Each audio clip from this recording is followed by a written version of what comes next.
দীর্ঘ প্রতীক্ষার পর অবশেষে যমুনা নদীর ওপর নির্মিত দেশের বৃহত্তর যমুনা রেল সেতুটি আনুষ্ঠানিকভাবে উদ্বোধন করা হলো।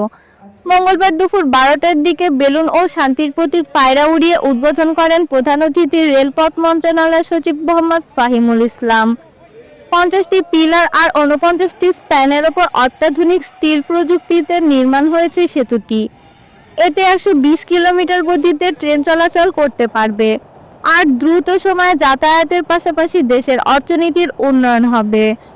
সাধারণ মানুষের ভোগান্তি লাঘব হবে, সেই সাথে টাইম অনেকটা সেভ হবে। আশা করি 2-3 ঘন্টা অনেকটা উত্তর অঞ্চলের জন্য টাইম অনেকটা সেভ হবে। আমার অনুভূতিটা 2021 সাল থেকে আমি এই ওটিসি কোম্পানিতে আছি, ঠিক আছে, মেনটেন্যান্সে আছি। আমি মনে করি যে আজকের এই যে দিনটা আমার কাছে অনেক আনন্দ লাগছে।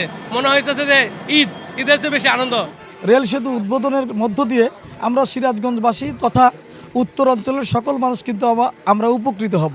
বিশেষ করে ব্যবসা বাণিজ্যে আমরা উপকৃত হব বেশি, যে এই ট্রেনে করে কিন্তু যে পণ্য সামগ্রী আসবে, এই পণ্য সামগ্রী আসলে দেখা যাবে যে পণ্য সামগ্রীর যে খরচটা অনেকই কমে যাবে।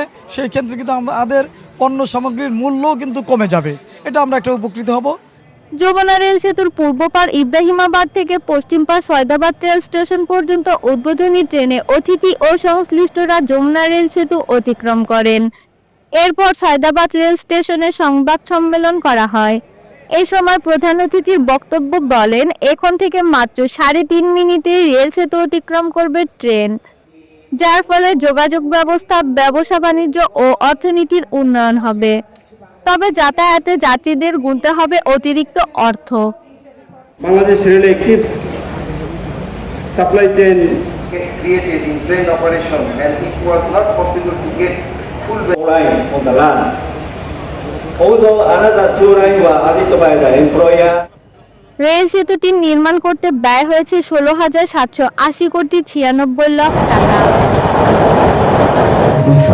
যান চলাচলের জন্য উন্মুক্ত করা হয়।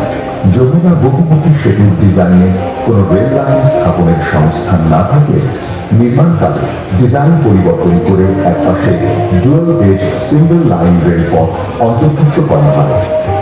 ফলে যমুনা সেতু ট্রেন চলাচলে লোড ও গতির নিয়ন্ত্রণাদেশ আরোপ করতে হয়।